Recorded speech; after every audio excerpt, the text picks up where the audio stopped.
Good morning, viewers. Very good morning to you. Today I am present here with a newspaper, the Times of India Sunday Times of 10th March 2024. Newspaper session के कई episodes में हमने पढ़ाया और बताया newspaper की अहमियत को, कितने अहम है, कितने इंपॉर्टेंट है उनके लिए जो तैयारी करते हैं किसी भी कंपटीशन के लिए, एसएससी हो, बैंक हो या यूपीएससी हो।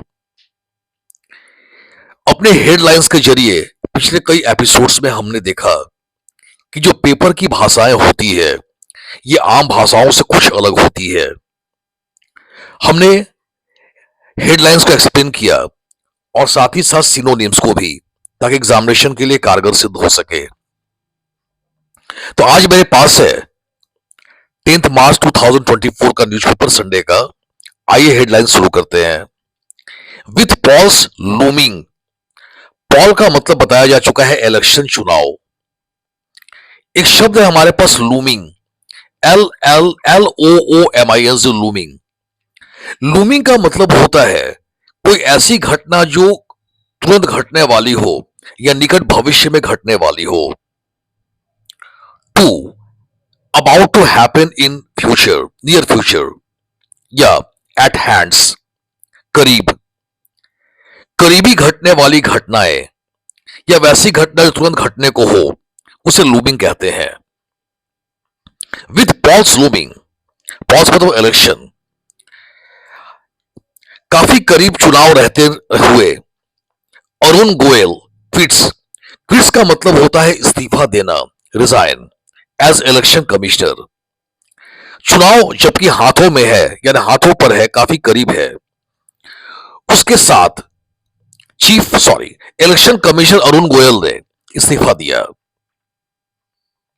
3-member panel only has CEC Kumar. 3 सदस्यीय इस पैनल में अब सिर्फ CEC कुमार बचे हैं। CEC का मतलब हुआ चीफ इलेक्शन कमिश्नर, मुख्य निर्वाचन आयुक्त। यानी कि अरुण गोयल के इस्तीफे देने के बाद जो 3-member का पैनल है उसमें सिर्फ एक ही बचे, CEC कुमार। ये कुमार का तात्पर्य राजीव कुमार। आइए अब इस न्यूज को हम डिटेल में लेकर चलते हैं। Election commissioner Arun Goyal resigned on Saturday. शनिवार को चुनाव आयुक्त अरुण गोयल ने इस्तीफा दिया। Before the expected announcement of the schedule for 2024 Lok Sabha election. संभावित घोषणा के साथ कि 2024 का लोकसभा इलेक्शन होगा, उसकी तारीख के ठीक पहले इलेक्शन कमिश्नर अरुण गोयल ने इस्तीफा दे दिया।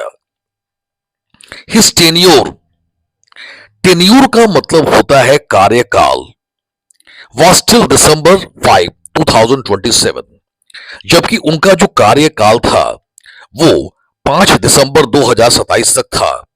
And he would have become, और वो बन गए होते, ही वुड हैव बिकम, वो बन गए होते चीफ इलेक्शन कमिश्नर CEC, और वो अब उस समय तक चीफ इलेक्शन कमिश्नर बन गए होते आफ्टर इनकम्बेंट। इनकम्बेंट का मतलब होता है पदासीन या पदाधिकारी Rajiv Kumar retired in February next year. और संभावना जाहिर की गई थी कि अभी जो उस पद पर पदासीन है या चीफ इलेक्शन कमिश्नर के पद पर जो बैठे हुए हैं मिस्टर राजीव कुमार, वो फरवरी अगले साल रिटायर होने वाले थे और पूर्ण संभावना थी कि अगले उनके रिटायरमेंट के बाद अरुण गोयल देश के CEC यानी चीफ इलेक्शन कमिश्नर बन चुके होते। SC had termed Goyal act. अब APPT एक्ट या APP एक्ट को आप देखेंगे डिक्शनरी में, गूगल्स में, तो निराश हो जाएंगे। हमने कई सेशंस में कहा कि जो जर्नलिज्म का लैंग्वेज होता है, जो शब्द होते हैं थोड़े हटकर होते हैं। APPT एक्ट का मतलब हो जाएगा अपॉइंटेड और हेस्टी का मतलब होता है जल्दबाजी। SC had termed Goyal appointment hasty. दरअसल सुप्रीम कोर्ट ने अरुण गोयल के इस अपॉइंटमेंट या नियुक्ति को जल्दबाजी करार दिया। टर्म का मतलब होता है करार देना। कांग्रेस एलिजेस, एलिस का मतलब होता है इल्जाम लगाना, आरोप लगाना, गवर्नमेंट प्रेशर। इस घटनाक्रम पर कांग्रेस ने इसे सरकार के दबाव का आरोप लगाया। एलिस का मतलब होता है ब्लेम, आरोप लगाना। अब आते हैं हम अगले हेडलाइंस की ओर। पीएम ओपन्स टनल, प्रधानमंत्री ने सुरंग का उद्घाटन किया नियर चाइना बॉर्डर, चाइना के बॉर्डर के पास। टेक्स डिग एट, टेक डिग एट का मतलब होता है शब्दों के द्वारा कटाक्ष करना, निंदा करना या शब्दों के द्वारा हमला करना। कांग्रेस, प्रधानमंत्री ने चाइना के नजदीक एक सुरंग का उद्घाटन किया और कांग्रेस पर कटाक्ष किया। स्लैम्स, स्लैम का मतलब होता है निंदा करना। इसको शायद पिछले पेपर सेशन में बताया गया था। Slams opposition party for neglecting border area development, और प्रधानमंत्री ने विपक्षी दल पर की निंदा की, कटाक्ष किया कि विपक्षी दलों ने बॉर्डर के एरिया के विकास को नेग्लेक्ट किया, इग्नोर किया। मोदी लॉन्चेज, पिछले ही सेशन में लॉन्च का मतलब पढ़ाया गया था। लॉन्च का मतलब होता है प्रस्तुत करना, पेश करना, स्टार्ट, शुरू करना। स्ट्रिंग ऑफ डेवलपमेंट, वैसे स्ट्रिंग का शाब्दिक अर्थ होता है सूत या धागा। स्ट्रिंग ऑफ डेवलपमेंट का मतलब हो गया विकास की धागा या विकास की डोर। प्रोजेक्ट्स इन एनई, एनई का मतलब नॉर्थ ईस्ट। चाइना के बॉर्डर पर सुरंग का उद्घाटन करते हुए प्रधानमंत्री ने कांग्रेस पर हमला किया और इल्जाम लगाया कि कांग्रेस ने हमेशा बॉर्डर एरिया को इग्नोर किया, नजरअंदाज किया।